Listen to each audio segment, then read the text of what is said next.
Our first speaker of the night is Dr Rebecca Cross. Rebecca is a lecturer in geography within the School of Geosciences at the University of Sydney. She is a rural and environmental geographer with a keen passion for understanding how local knowledge and innovation can be harnessed for sustainable, regenerative and Indigenous transitions in agriculture and natural resource management. And we're going to learn more about that right now. So welcome, Rebecca. Thank you so much. Thanks, Sophie. Really great to be here with you all, so thanks for coming tonight. I'd also like to pay my respects to the unceded lands of the Darug people that we meet here together today on. So today I'm going to be talking about reviving native grains. So my work is more in the production space when it comes to producing food. And so I'd really like to, and I'll come back to this point, and it links in with the other speakers today, that we are what we eat. So we all eat grass seeds, and we're all very reliant on grass seeds in our diet. And most general food pyramids, at the bottom of that pyramid, are the foods that are really made from grass seeds, from wheat, from corn, from barley, from oats, from rice. These are all grasses. And really, there are 400 different grass species we could be eating worldwide, and yet we've boiled it down to only a few. Why is this? And what is the problem with this? One of the problems with this, here's some wheat for you. Here's one of the main grasses that we eat. One of the problems with this is the way that we produce and grow these grasses. Because of lots of different elements in our food systems, we've had to create very efficient ways of growing. And these lead to problems when you grow wheat in places like Australia, where those grasses did not evolve and adapt. So they're very water-hungry species. They need fertilizers, they need pesticides and other chemicals, herbicides, fungicides, in order to be able to grow.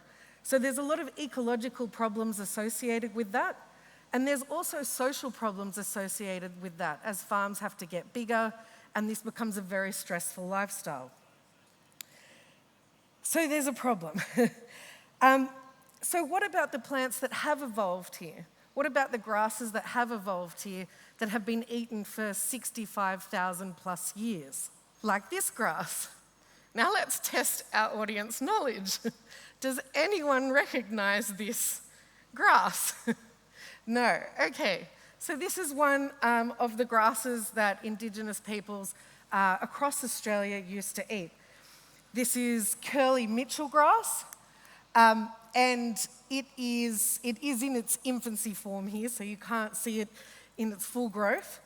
But it is one of the grasses that many people used to eat, including the Gamilaroi people, which is where we work in Narrabri on a farm that Sydney Uni has there. And so in Australia, there's 1,000 native grasses, and out of them, there's evidence that Indigenous peoples regularly consumed about 18 of those. But this is a grasslands continent. Originally, the continent was covered by 85% of grassland. And so when we're thinking about what's good for country and what's good for people, we need to think about that fact. So they know about these grasses and which grasses were eaten because of including Indigenous knowledges and oral histories backed up with scientific evidence, looking at where different grindstone quarry sites are and looking at remnants in grindstones. So this map was created by multiple scientists over the years, and it kind of outlines where they think the main native grass production belt was, and in some ways still could be revived again. Here we've got a picture of a grindstone, and here we have a woman in Arnhem Land threshing the native grains. And there are some places in Australia where this has been an unbroken tradition of threshing and eating native grains.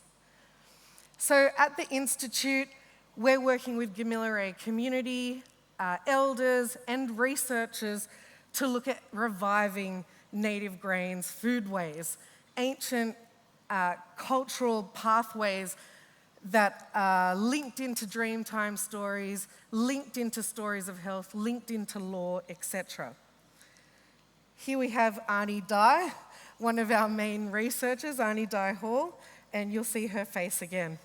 So we've been working to look at Indigenous grasslands for grains in multiple ways, growing the grains and managing the grains, and in this case, looking at the reintroduction of Indigenous cultural burning and what that does to the nutritional quality and production of grains, how to thresh and process grains, grinding them, and then cooking grains. And in this case, with elders cooking Johnny cakes, which is one of the ways that not just native grain, but mixing native grain with wheat and rations happened over the years.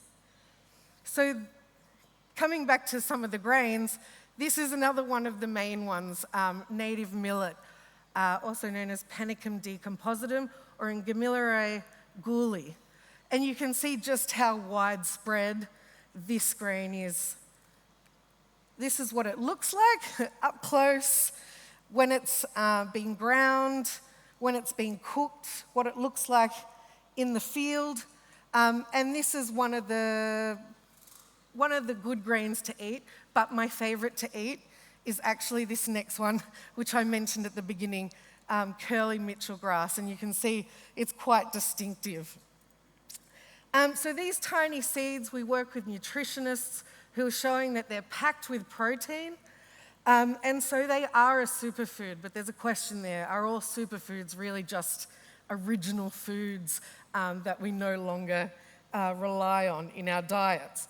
And actually just adding a small amount of this grain into diets, whether that be 5 or 10% into bakery goods, can actually have amazing health impacts, which is really important when you're looking at things like closing the gap and what that might mean by coming back to the knowledge that food is thy medicine.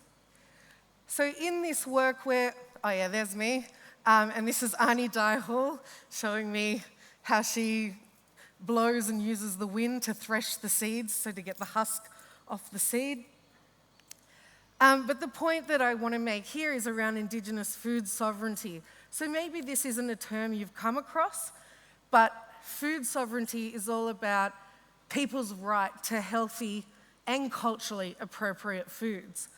And so in this case, when we look at the native foods industry, many studies have shown that it's very much a place where Indigenous peoples are marginalised and are not reaping the economic benefits from the traditional knowledge and the relationship from tens of thousands of years with these foods.